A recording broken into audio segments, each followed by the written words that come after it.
In this lesson, we're going to write and graph exponential growth functions. All right, so remember for linear functions that it's written in the form y is equal to mx plus b, where m is the slope, or the rate of change, and the b is our y-intercept, or the starting point. So if we were to write an equation for this linear function, remember we'd identify the y-intercept and the slope, and notice how it's going up by adding 3 each time. So I would write my equation. My slope is 3. My y-intercept is 15. So writing this linear function, we'd have y is equal to 3x plus 15. Today we're going to start to explore exponential functions. Notice how these functions are not in a straight line. In this function, the a represents where the graph is going to start. It's our y-intercept. And then our b is our growth factor.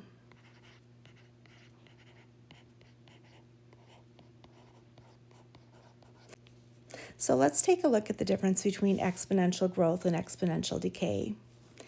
For both of these, our a, or our starting point, our y-intercept, is going to always be greater than 0. For exponential growth, b is going to be greater than 1. So our growth factor will be greater than 1.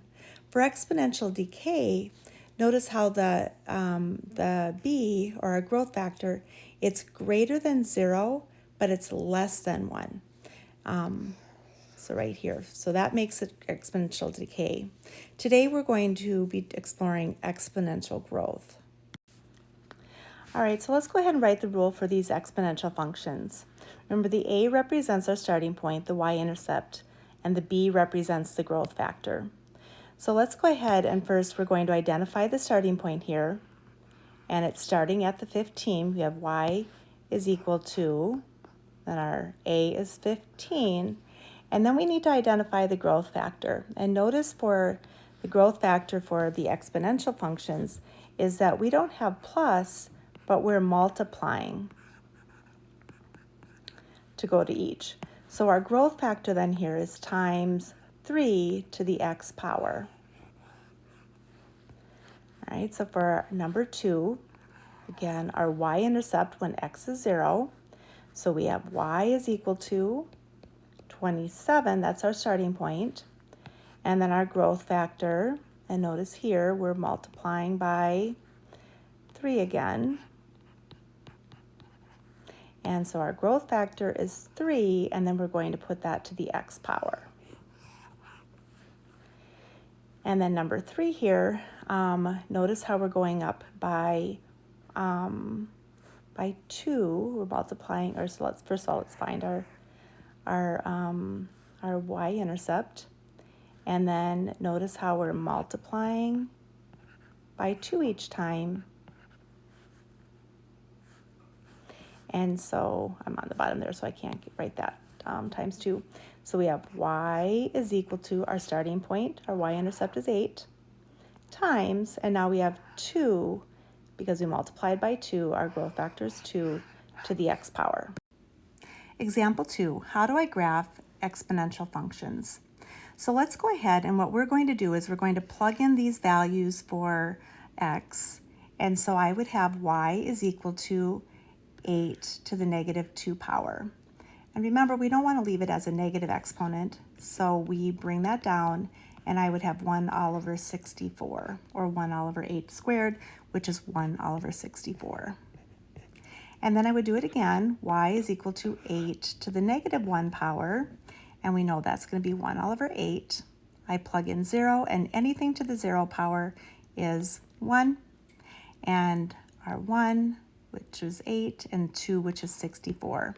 So now what we would have to then put this on the graph, and so I'm going to start with my y-intercept, 0, 1, and then I'm going to plot my 1, 8, and notice how then the 264 won't fit on the graph, but then notice what's happening here is I'm going to keep getting smaller and smaller, and what's going to happen then is these numbers are going to get so small but they're never going to cross that x-axis. Right, they're going to get super, super close, and I probably didn't do a good job of drawing that, but they'll get really, really close to that line, but never cross it or never touch it.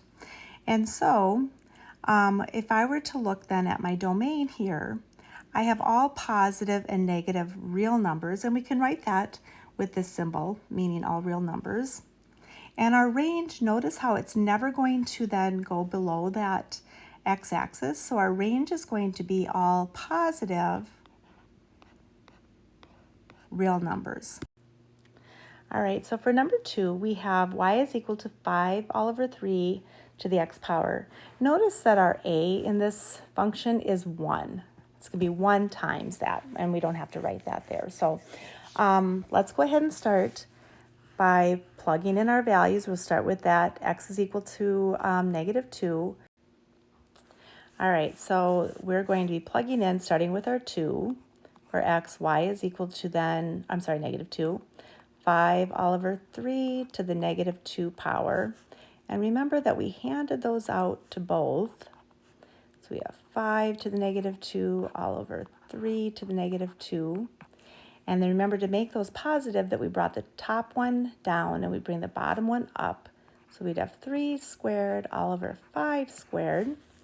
So 3 squared is 9 all over, then 5 squared is 25. All right, and we're just going to keep on repeating this, and then we would have, now we're plugging in the -1, which is going to be equal to 3 all over 5. And then 0, anything to the 0 power is equal to 1. And then to the first power, we'd have 5 all over 3, and to the second power, we'd have 25 all over 3. All right, so let's just kind of move these to decimals. 2.6 repeating, and then 25 divided by 3 is going to give us 8.3 repeating. All right, so let's start by graphing that y-intercept here, 0, 1. And then I'd have 1, and then we'd have 2.6 repeating, so it's right around here. And then 2 would be 8.3, so we're going to be somewhere right up in here. And so, and then these numbers down here, we know are just going to keep on getting smaller and smaller and keep getting closer and closer to that x-axis without ever touching it. And I probably touched it there, but all right, so then our domain here again is our x values are all real numbers. They can be positive or negative, but our range is all positive real numbers. All right, so for number 3, we have 5 times x 2 to the x power. So we're going to again plug in that, plug in our exponent here. We have 5 times 2 to the -2 power. And so that'd be like 5 times, this has to come down, 1 all over 2 squared. So we will have 5 times 1/4, and that's equal to 5 all over 4, which is equal to 1.25.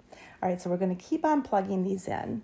And so for our next one, we'd have 5 times 2 to the -1 power, which will be equal to 5 times 1/2. So we have 5 all over 2, which then is equal to 2.5. Now to the 0 power then, remember this becomes then 1, so 5 times 1 is 5.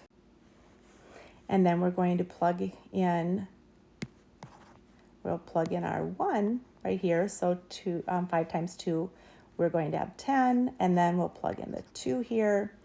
We'll have 4, and we'll have 20. All right, so let's get as much of this on the graph as we can. We have our 0, 5. We have our 1, 10, and our 220 is going to be way up there.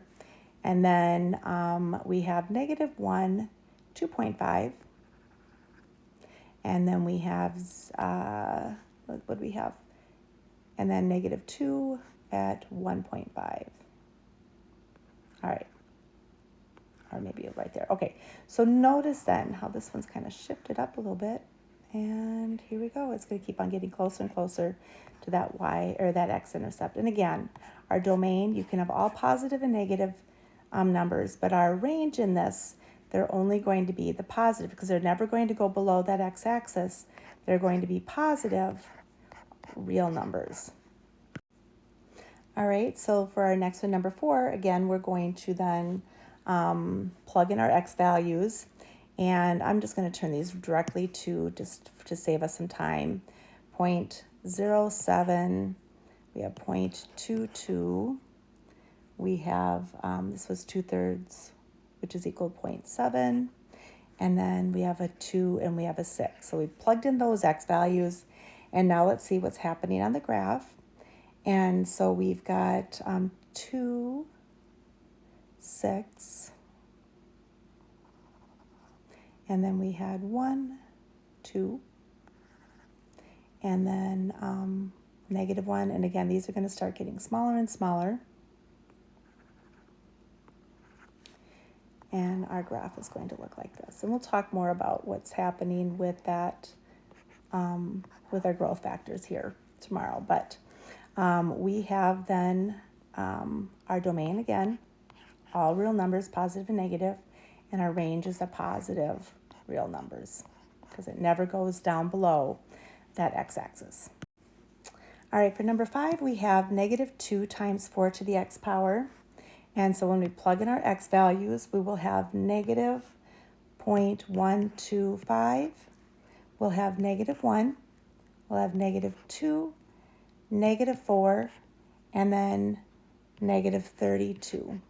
So now let's take a look at what's happening on the graph here as we're starting with our, let's see here, which ones, let's do our 0, -2 first. Which other ones can we get on here? -1, -1, and then we can get 1, -4, and it looks like the other ones, then these are going to get smaller and smaller as they come up this way. But all right, so we're going to have something that kind of looks like this coming on down.